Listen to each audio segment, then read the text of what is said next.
He's just never seen them in the wild. Which by now means what exactly? Because in the last two movies, dinosaurs were literally everywhere, and in the wild basically meant at your local Starbucks. With a name like Jurassic World Rebirth, it sounds like Universal is finally ready to splice something new into the franchise's genetic code. And thank goodness, because one of the most frustrating things about this franchise is how long they've clung to the same old mythology. Greedy corporations, rogue science, the endless tug-of-war over dinosaur commoditization, and finally, no more legacy characters staring at amber and muttering about chaos theory. I don't think you're giving us our due credit. So, what exactly is this fresh direction they're hatching? What does life after 6 films and 2 trilogies look like? And more importantly, how in the name of Dino DNA does Jurassic World Rebirth manage to change everything, and at the same time, nothing? The dinos are back in Jurassic World Rebirth, and this is Everything is Mid. Before we meet this new phoenix, we've got to sift through the ashes it's rising from. What legacy is Rebirth trying to escape? And was it ever really that solid to begin with? To answer that, we're not going back to Fallen Kingdom, or not even Jurassic World. We've got to rewind all the way back to Isla Nublar in 1993. Because to understand what the sequels keep getting wrong, you have to first understand why Jurassic Park wasn't just a great dinosaur movie, it was a once-in-a-generation movie miracle. So what made the original Jurassic Park so special was that for both the audience and the characters, technology had delivered a miracle.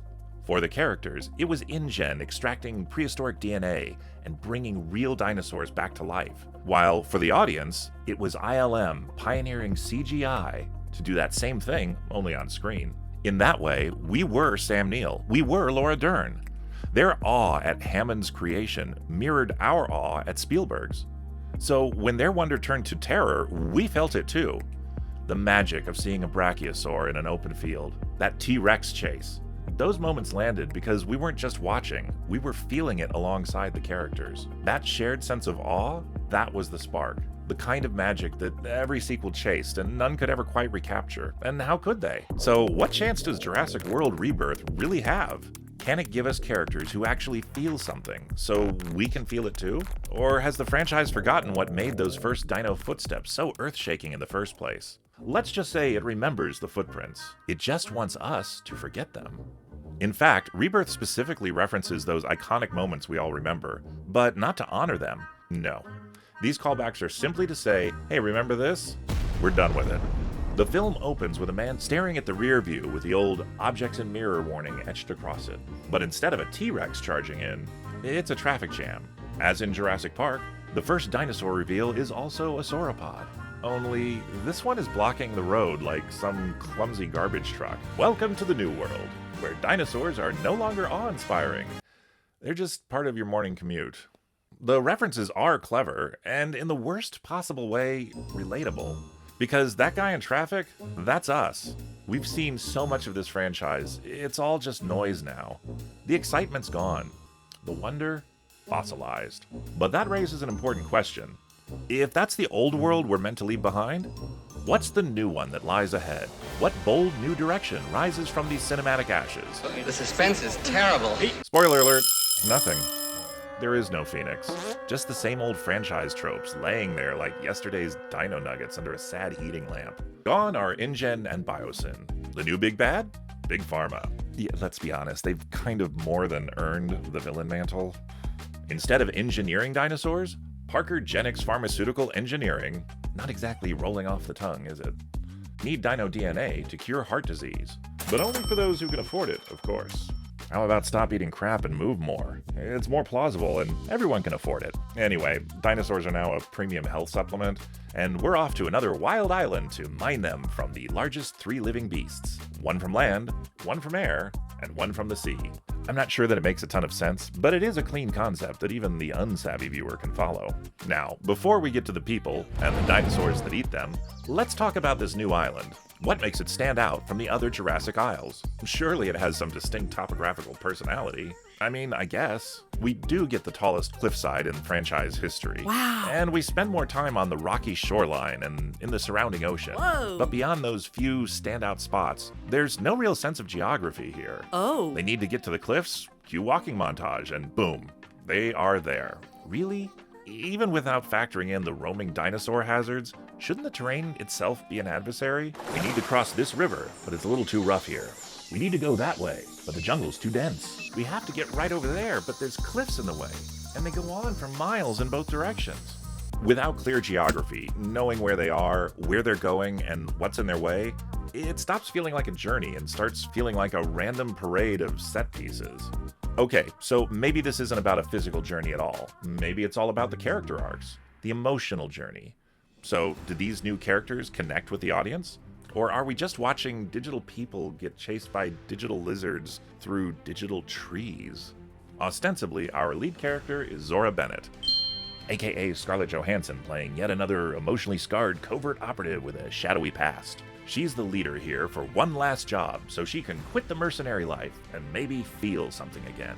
Maybe there's vague talk of a ledger and an implied redemption arc, but we're told she wants out of this life, but we never really see the toll it's taken on her, or what she'd do instead. There are no classic, what will you do with your share of the money moments. No dreams, no stakes, just moody stares and mumbled regrets. She's supposedly special ops, but from what we see on screen, she could just as easily be president of the PTA, or the NRA, or a Playboy bunny for all the real impact it has on her on-screen story. Yeah, I'll admit I just did that for thumbnail possibilities. Her crew?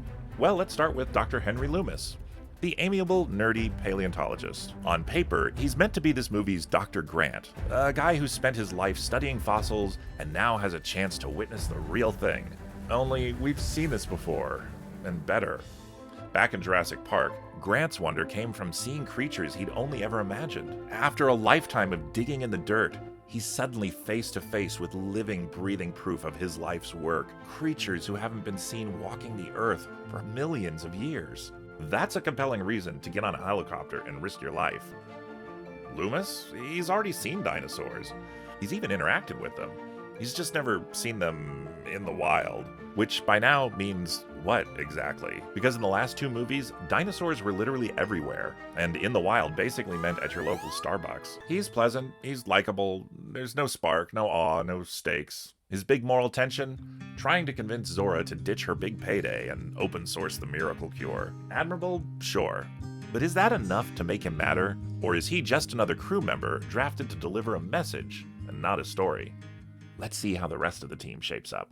There's a beefy French guy we all liked, a rough and ready boat pilot with maybe one line, and a tough guy with a cool gun that doesn't work the way it's supposed to, so why did we even bother wasting the time? Just place fillers, really. My favorite character was Duncan Kincaid, Zora's old soldier of fortune friend and expedition captain. Mahershala Ali's performance had it all. Masculine presence, leadership, compassion, and charisma to spare. He actually felt like a character, someone with history. Someone we could root for. We saw him take the lead. We saw him make tough calls that earned our respect. And for a moment, it looked like we were watching the start of a real arc. But was that setup going somewhere? Or is Duncan Kincaid just another casualty of a lazy script? Today's episode of Everything is Mid is brought to you by the Midmasters Story Academy. No one ever graduates, but you do come away feeling a little smarter about story. Today's lesson, setups demand payoffs. So when Duncan, in a quiet human moment, says his one goal is not to die in the jungle, boom, you've just planted a seed. That's a setup.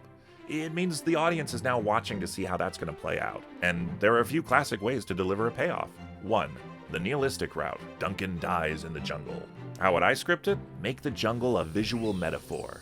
Darkness, death, hopelessness. Duncan sprinting for the tree line, toward the salvation of daylight just beyond the dense canopy. The score builds. He's almost there.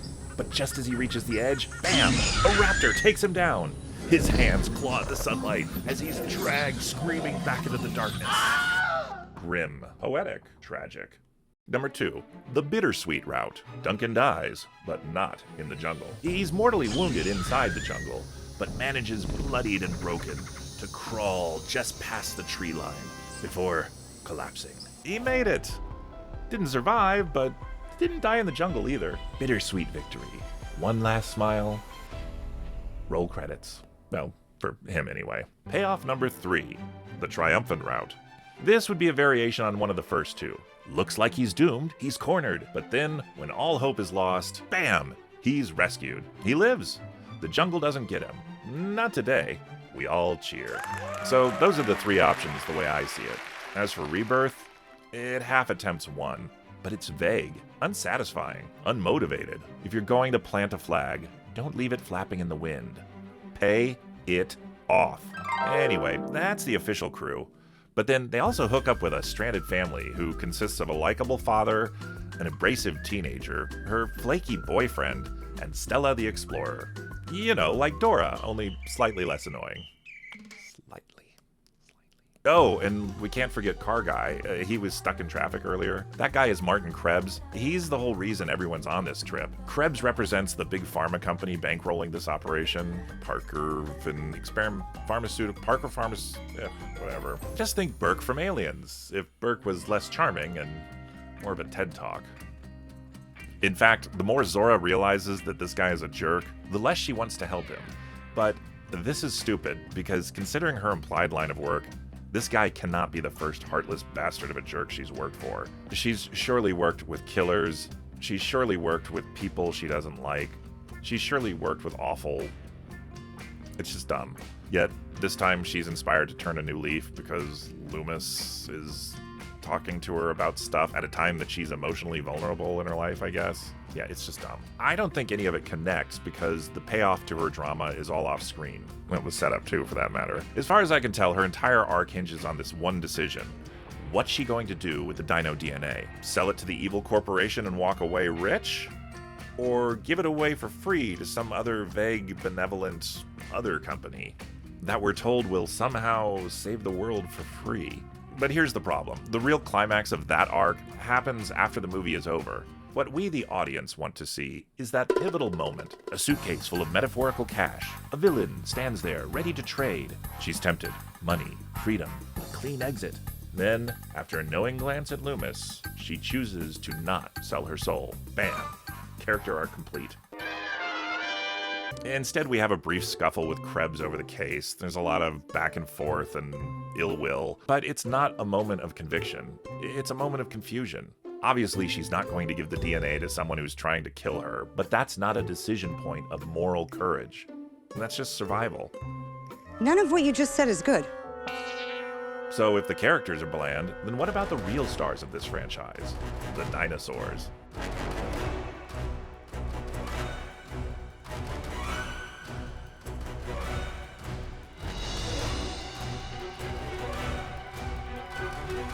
This time, the twist is forgotten mutations. First, we get the mutodons, a cross between raptors and pterodons. So, flying raptors. They fly now? Yeah, and they want us to think they're really special because they swoop in and swipe up some normal raptors. But their big scene is just a weak sauce version of the legendary Raptors in the Kitchen scene from the original Jurassic Park. And the real party piece?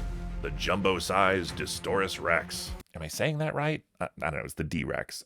I only know this stuff because I looked it up. You're not going to get this out of watching the movie.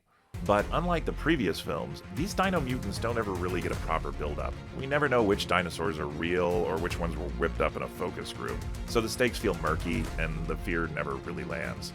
I mean, credit where credit's due. There is a tense opening scene that introduces the D-Rex. But then it's immediately undercut by the world's most lethal candy wrapper in what has to be the worst designed stereolab on Earth, with the dumbest scientists, too.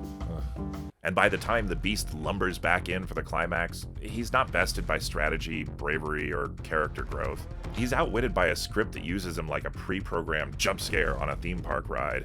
Oh no, he's going to eat you, unless he just doesn't, for reasons, I don't know. And sure, the classic big three from land, air, and sea are technically spectacular. Oh, and there is a great, if ultimately pointless, sequence with the T-Rex, the classic original Tyrannosaurus, a bit lifted from an unused scene in the original Jurassic Park novel.